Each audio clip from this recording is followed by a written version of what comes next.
Hey, it's me again, life coach, author, mental health advocate, Melanie Hill, founder Stronger Than My Struggles.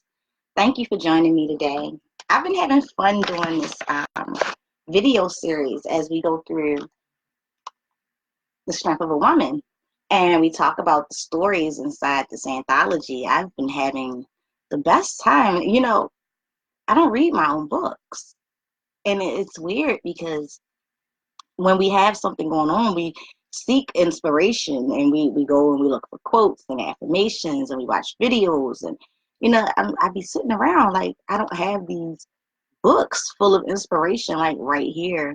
And I don't know all of these strong people who have survived so much and overcome so much. I went live from my personal page today to talk about how I have beaten anxiety twice this week. And yet I don't even count this. Like every time I have to show up live here, I'm beating anxiety. And we don't think about the small things that we do every day, that equal up to our greatness. We think about the things that other people see as great. Like we magnify, um, we let others magnify our power instead of seeing it ourselves.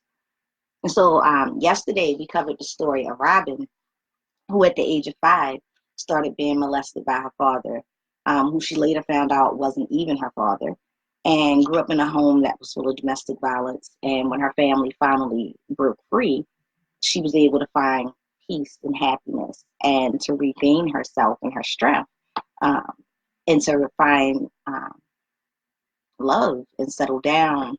Even though she had been molested, she didn't let that stop her from learning to love, you know. And Robin shared such beautiful strength with us.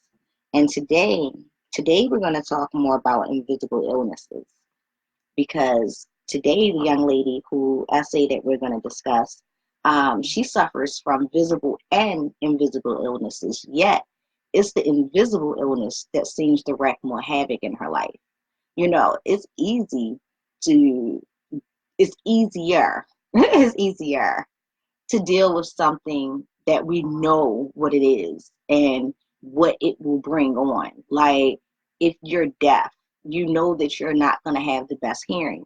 You may have some hearing, you may have no hearing. You know that you can go get hearing aids. You know that there might be a cochlear uh, surgery that you can have done so that you can hear better. Like there are options and things you can do to try to counteract what you know is the downfall of your illness.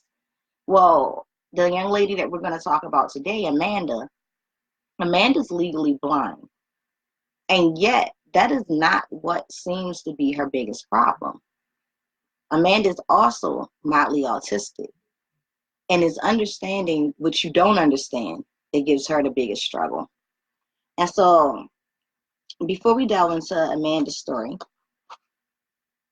I like to start just by reading the introduction to The Strength of a Woman. The introduction says, "The strength of a woman is unmatched by most forces of nature. There have been news reports of women lifting cars to free their trapped child. Incredible, right? For centuries, women have been the backbones of their families and communities both. Yet, the cry of the woman who nurtures all is often unheard. Looked to for strength, she is not allowed to be weak. Women must bear the children and bury them. Bury the ones who brought us into the world, and even our spouses. We nurture children who grew up to resemble in no way the child we bore and loved. No matter the adversity, we're taught that it's just life, and real women deal with it. The women in this book did more than just deal with it. They made it work for them. Life happens. There's ups and downs, and some of the downs can almost kill you, literally. But they're still here. Not only are they here, they're standing strong to tell their stories in hope of encouraging another woman to find strength through her own struggles. When I connected with this group of women from across the US and UK, I knew that I had found a special bunch and was honored to be able to share their stories of smiling in the face of adversity. The strength of a woman can be found in her smile, the shine of her eyes, the swing in her step, and even her laughter as the world crumbles around her. To look at many women, you never imagine the struggles they're facing or imagine women wear the mask of survivor so well. Our hope is to touch at least one woman's life and give her the courage to push forward towards her own happiness. So, I need my companion guide. So I have a companion guide because y'all know I have mental disorder. And so my mind, sometimes I get off track and I want to be focused with y'all. So we're on Wednesday, Thursday, on Thursday. Amanda. Okay, here we go. And so I left you with questions in the caption to ponder as we go through Amanda's story. And the questions that I left you are, do you struggle with an invisible illness that causes you to react unpredictably? I do. Do you find yourself working overtime to appear normal so others won't judge you? I have. Do you have a hard time communicating how you feel? I don't. Do you? So today, Amanda's story, let's see.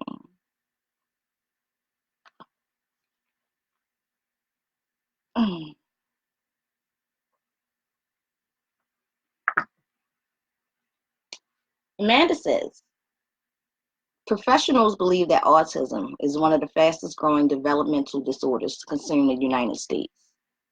The general consensus of those who study autism is that boys are 5 times more likely to have autism. Typically, the voice of autism is taken on by a male. According to the National Autistic Society, females are diagnosed at a much lower rate than their male counterparts.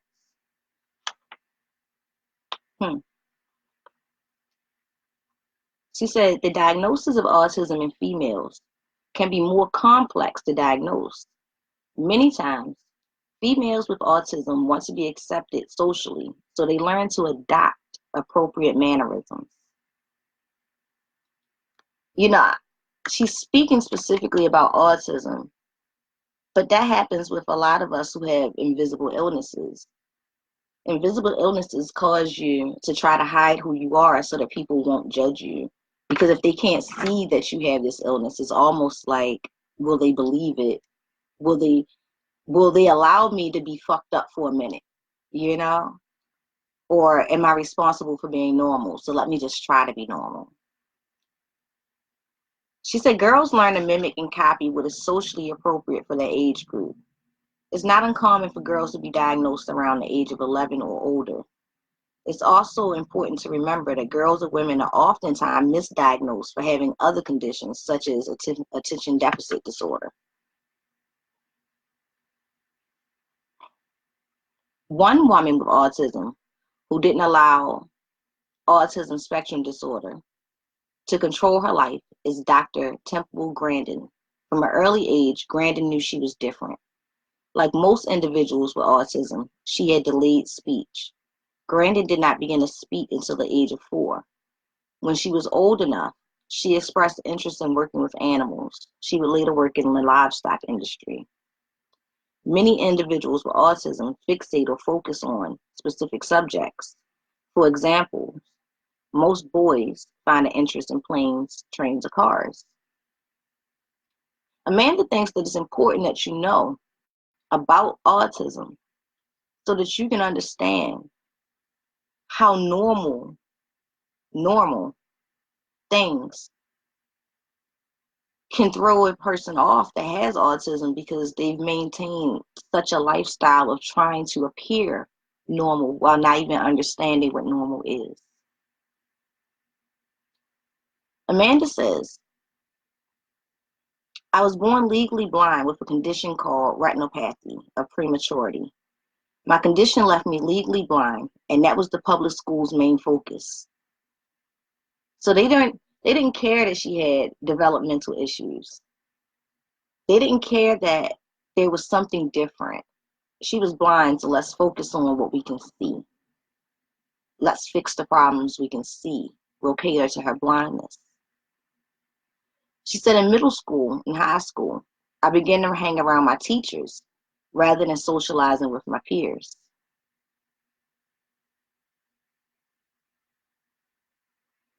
Let's fast forward.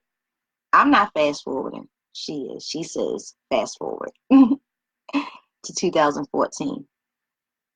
She's in her junior year at college. And a guy hugged her. She said, after receiving a hug from my sister's best friend, who I had a crush on, the events that took place were life-changing.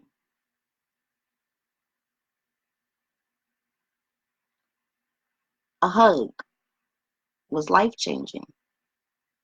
You think it was for the better?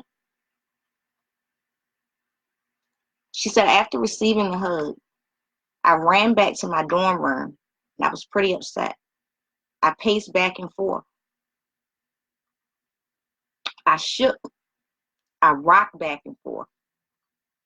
Pretty odd behavior, right? Especially as a response for having a crush on somebody. She said the average person would have been happy. I'm sure they would have embraced the hug. But I was freaked out. And I knew something was wrong. And I didn't know what it was. Because no one had ever dealt with her being socially awkward, just blind. So it was 2014. And she hadn't been diagnosed with autism yet, even though she had been exhibiting these symptoms her whole damn life. You know, I know a woman like that.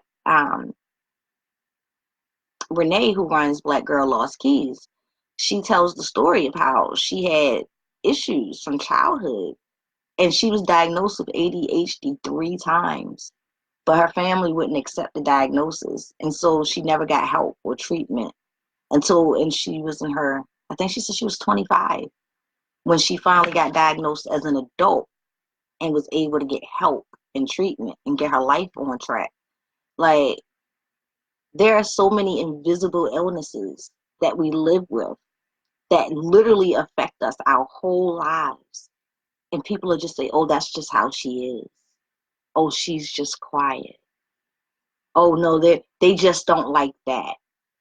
But invisible illnesses like autism, like ADHD, like PTSD, like depression, like anxiety disorder, like fibromyalgia, like lupus, like Crohn's disease, people are still suffering. You know, people are suffering. And because no one sees their pain, they're not always getting the help or sympathy they need, you know. She said, after receiving my diagnosis of autism in 2016, this was 2 years after the hug, I began researching traits of autism. I stumbled upon a term called stimming. Stimming refers to a specific behavior that is repetitive, such as flapping, rocking, or spinning. She said, I noticed around the age of 12 that I was not like my older sister socially. I didn't have many peers I could relate to. I always felt like I could relate to older individuals. By the time I was in high school and college, I had friends that were in their 70s and 80s.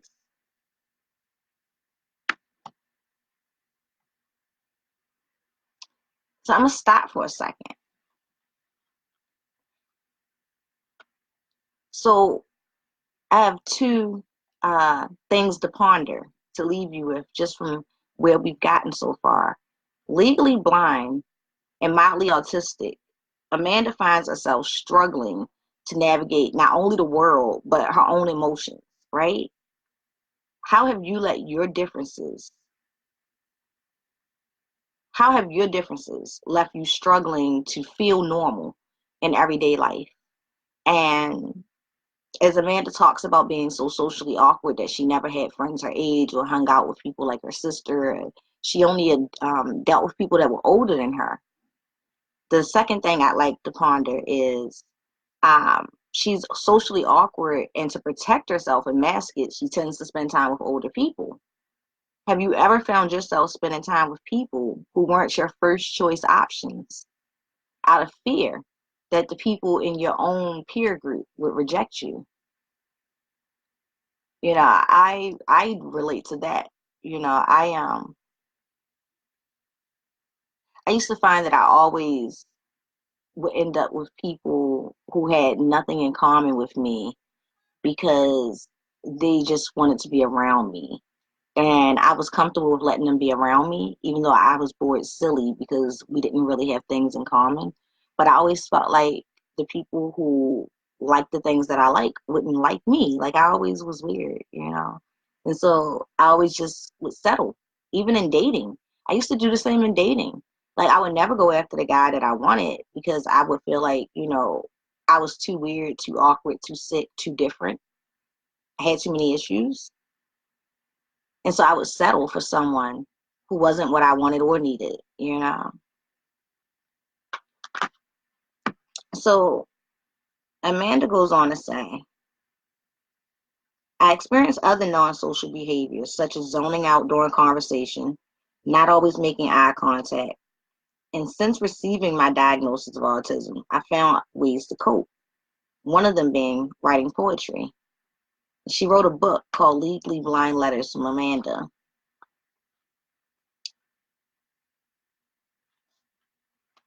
She said, she wrote a poem. I'm going to read you the poem. It's called Dear Autism. Dear Autism, how are you today? There's so many things that make you great. Dear Autism, there are so many things I want to say.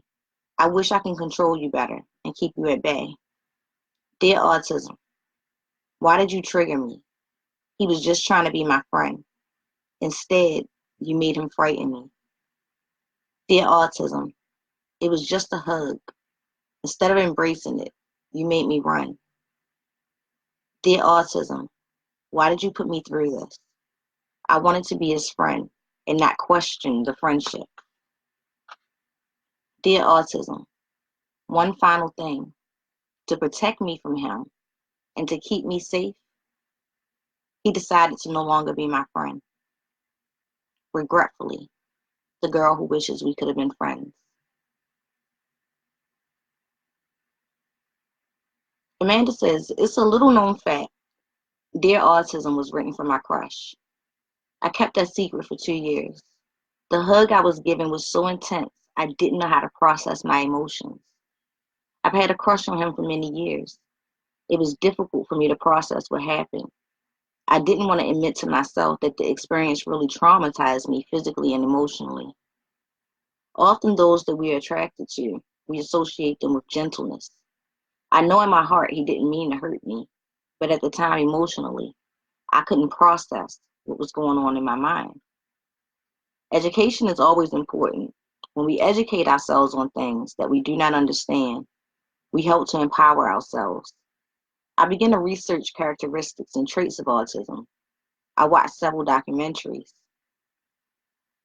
One way to cope with my diagnosis of autism was to find a Disney princess I could relate to.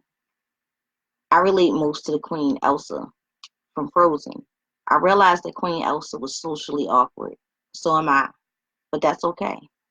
Like myself, Elsa had to learn to embrace what makes her special.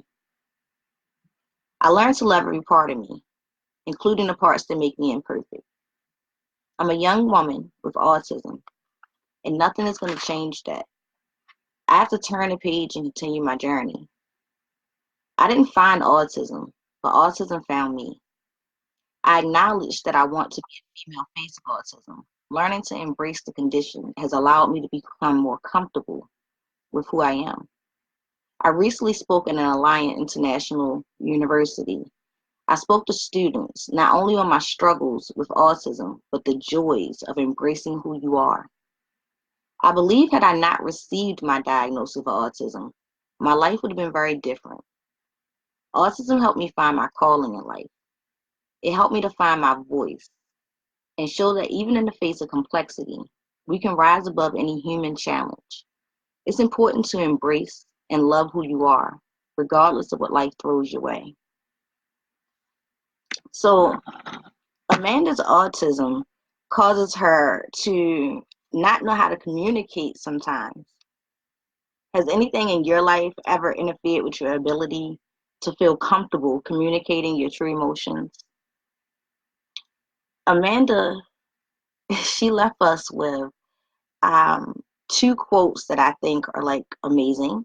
She said, even in the face of complexity, We can rise above any human challenge. I think so often we forget that. Like, we start to feel as if things are happening that we don't have power over. And we might not have power over things that are going on in that moment or the grand scheme of things, but we always have power over how we respond to things. And Amanda's response was to educate herself, to learn more about what was going on with her so that she could try to understand and help people understand her. She also said, it's important to embrace and love who you are, regardless of what life throws your way. You know, I was laughing earlier today on my other page. I was on my personal page on a live, and I was just laughing because my life is so amazing. Like, I have everything I could ever want in life. And I remember when people were just telling me, like, I couldn't have this life because of who I used to be. And it's just so important to just love yourself and embrace, like, every step of your journey, because it gets better and it changes and different things are going to happen. And, you know, the way society looks at things are going to change. And, you know, it's going to all work out. It's going to all work out. It just works out. Like, everything that happens is a part of our journey. So, like, you have to learn to embrace every part of you, no matter where you are in your journey, you know?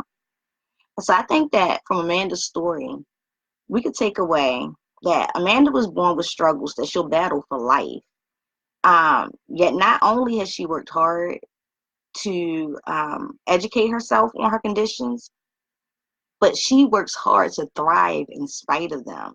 And for someone who felt like she didn't know how to communicate, Amanda found outlets for her emotions and a way to communicate with people in her own age group by being a speaker, you know?